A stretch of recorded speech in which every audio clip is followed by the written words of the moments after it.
Bismillahirrahmanirrahim. Assalamualaikum warahmatullahi taala wabarakatuh. Salam sejahtera dan salam kemaman unggul. Hari ini Cikgu Nurhayati binti Idris dari Sekolah Kebangsaan Pusat Kemaman akan menerangkan tentang penulisan bahagian B, iaitu cara untuk membuat ulasan. Senad pembelajaran yang akan kita pelajari hari ini iaitu 3.9.1 menulis ulasan tentang bahan sastra yang didengar, ditonton atau dibaca dengan jelas dan menggunakan ayat yang gramatis.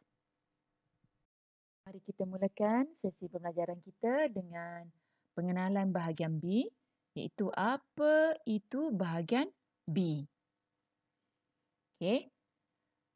Dalam bahagian B, murid-murid mesti menulis ulasan tentang bahan sastra atau bahan bukan sastra yang dilihat dan dibaca dengan jelasnya menggunakan ayat yang gramatis.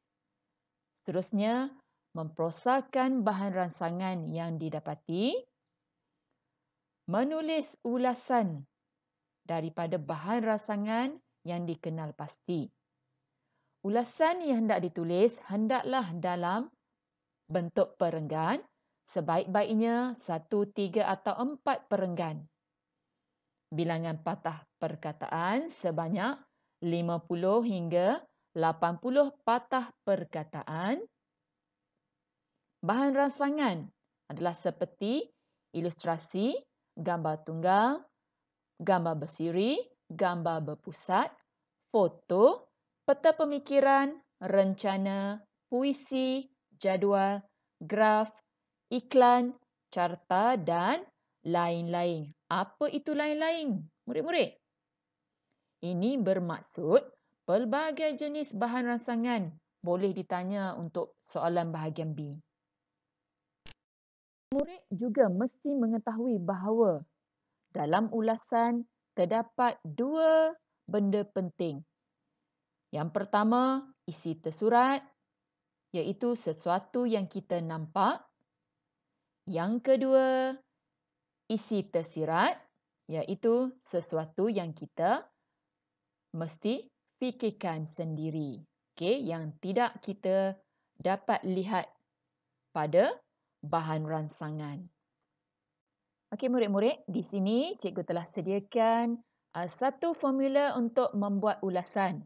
Sebenarnya terdapat banyak formula untuk memudahkan anak-anak murid menulis ulasan supaya ulasan akan menjadi lebih tersusun dan menarik.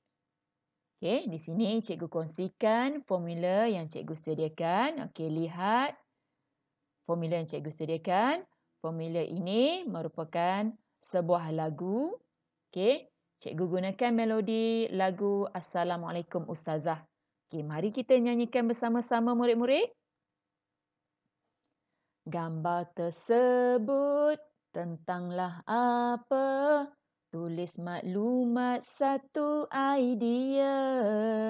Kita perlulah buatlah apa supaya apa menjadi apa. Kita hendaklah buatlah apa agar apa jadi apa. Kita mestilah buatlah apa supaya menjadi apa.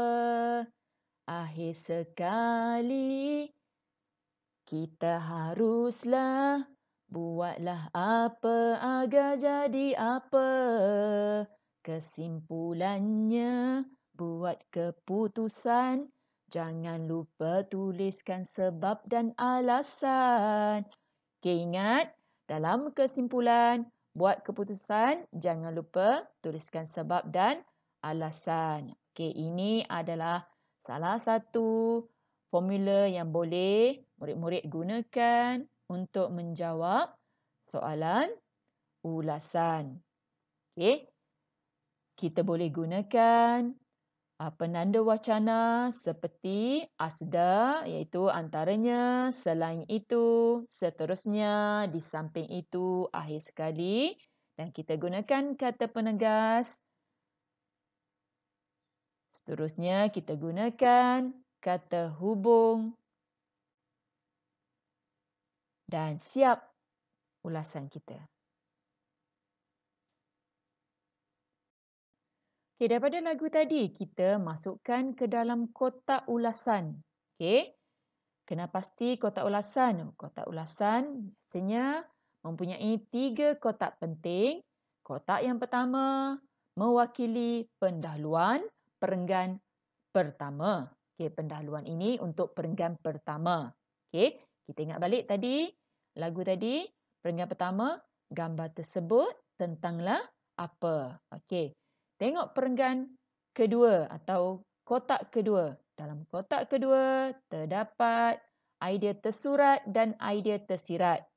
Okey, kita mulakan kotak kedua dengan menggunakan penanda wacana iaitu asda yang cikgu senaraikan tadi. Okey, selepas penanda wacana ingat mesti ada tanda koma. Kemudian kita gunakan kata penegas diikuti dengan idea tersurat, kata hubung dan idea tersirat. Kita boleh buat satu ayat ataupun 2 ayat terpulang kepada murid-murid. Mana yang murid-murid rasa mudah. Okey. Perenggan ketiga ataupun kotak ketiga iaitu untuk penutup. Dalam penutup kita perlu membuat rumusan dengan menggunakan kesimpulannya, buat keputusan, nyatakan sebab dan alasan.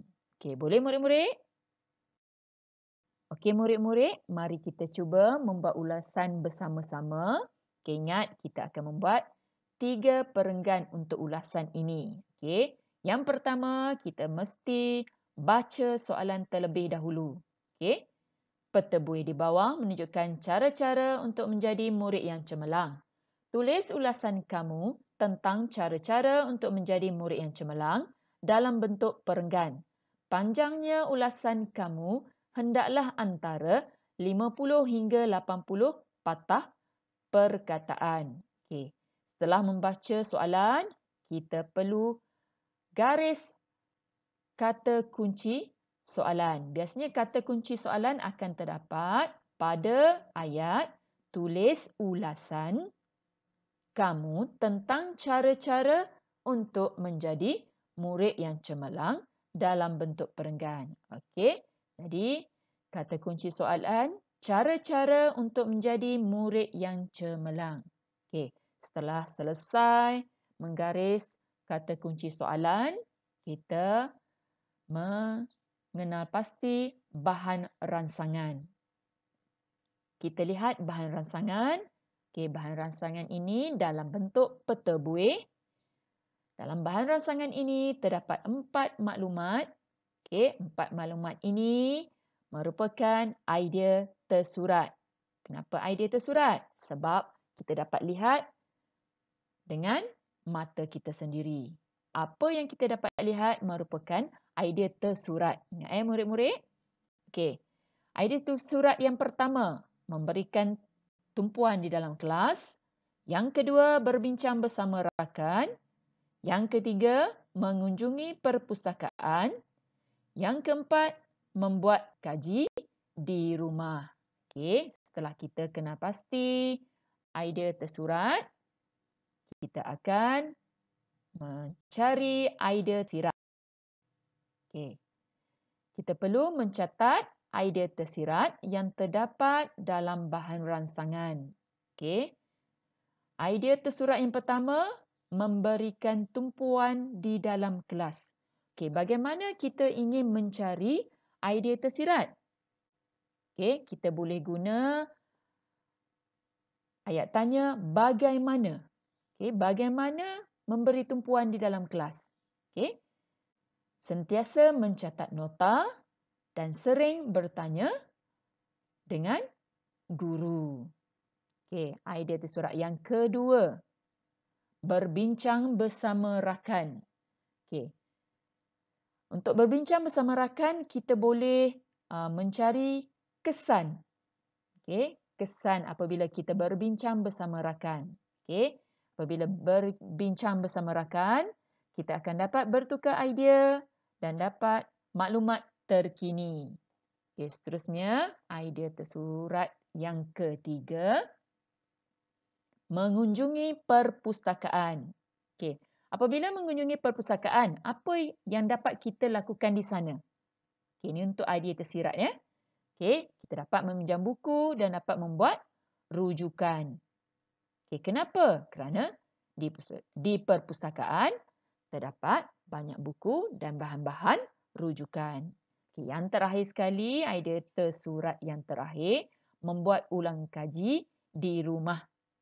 Okey, apabila kita membuat ulang kaji di rumah, kita akan dapat menelaah pelajaran dan menyiapkan kerja sekolah yang diberi oleh guru. Okey, sekarang kita telah siap mencari idea tersurat dan idea tersirat. Okey.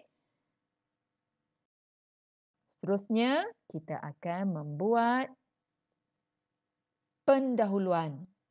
Okey, pendahuluan, okey, ada dua, kita boleh ambil daripada soalan ataupun kita hendak mereka sendiri. Okey, ini contoh pendahuluan cikgu. Cikgu buat sendiri pendahuluan yang pertama ini. Okey, contohnya, tapi pendahuluan cikgu mesti berkait dengan kata kunci soalan, iaitu cara-cara untuk menjadi murid yang cemerlang. Okey, pendahuluan yang pertama. Setiap murid sentiasa memasang cita-cita untuk menjadi murid yang cemerlang, iaitu meraih markah yang tinggi dalam peperiksaan. Okey, contoh pendahuluan yang kedua, jika tidak pandai untuk membuat sendiri, untuk mereka sendiri, murid-murid boleh ambil daripada soalan. Okey, contohnya, petebuih tersebut menunjukkan cara-cara untuk menjadi murid yang cemerlang bagi meraih markah yang tinggi dalam peperiksaan. Okey, murid-murid, setelah selesai mencari dan menyenaraikan idea tersurat dan idea tersirat, kita akan pindahkan idea tersurat dan idea tersirat ini dalam kotak ulasan. Okey, kita lihat. Okey, ada penanda wacana, ada idea tersurat, kata hubung dan idea tersirat. Ini kotak ulasan yang boleh kita buat. Okey, penanda wacana yang pertama yang boleh kita gunakan, ingat asda antaranya. Okey, selepas penanda wacana mesti ada tanda koma. Okey, antaranya idea tersurat, memberikan tumpuan di dalam kelas, kata hubung dengan idea tersirat, mencatat nota dan bertanya soalan. Okey, kita pergi.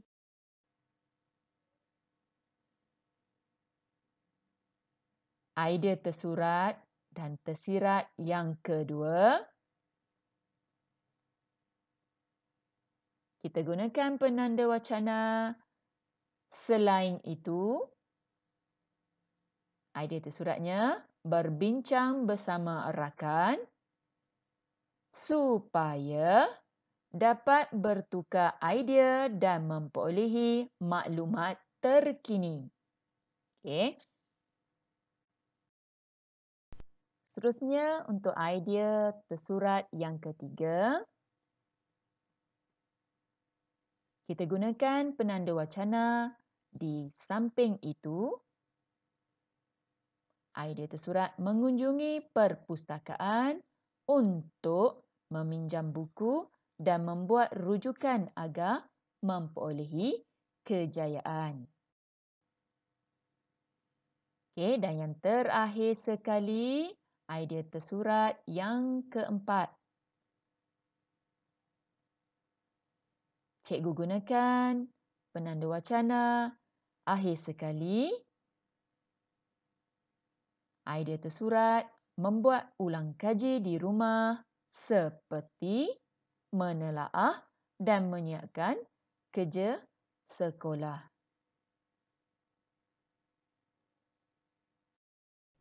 Okey, murid-murid, kita telah selesai membuat pendahuluan, mengenal pasti idea tersurat, idea tersirat, menyenaraikan idea tersirat, dan yang terakhir sekali kita perlu membina penutup. Dalam penutup, kita akan membuat kesimpulan dan nyatakan sebab dan alasan. Okey, kita akan buat sekarang sama-sama. Kita tengok kesimpulannya. Kita haruslah berusaha gigih demi mencapai kejayaan yang cemerlang. Okey, jadi lengkaplah kotak ulasan kita. Okey, setelah siap kotak ulasan kita, seterusnya kita akan pindahkan dalam bentuk perenggan. Kenapa kena buat dalam perenggan, cikgu? Okey, ingat murid-murid.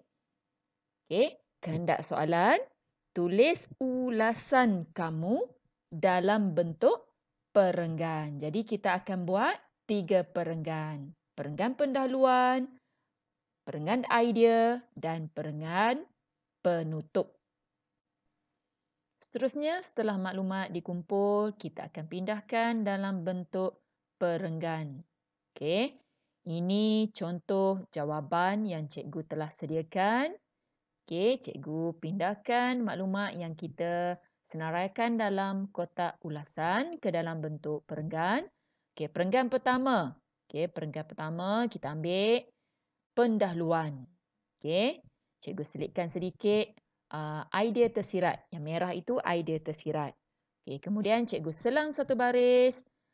Cikgu ambil maklumat dalam kotak yang kedua iaitu terdapat idea. Okey, dalam kotak yang kedua kita mulakan dengan penanda wacana, kata penegas, idea tersurat, kata hubung dan idea tersirat. Okey, sebenarnya kita boleh buat satu ayat ataupun 2 ayat untuk setiap idea tersurat dan tersirat. Terpulang kepada murid-murid mana yang mudah. Okey, kemudian kita selang satu baris untuk membuat penutup. Okey, penutup kita menggunakan kesimpulannya. Okey, dapat tak murid-murid? Senang bukan untuk membuat ulasan? Okey, sekian saja daripada cikgu. Semoga sesi pembelajaran kali ini akan dapat membantu murid-murid untuk menulis ulasan dengan baik. Semoga keberkatan Tuhan sentiasa mengiringi kita. Sekian, terima kasih.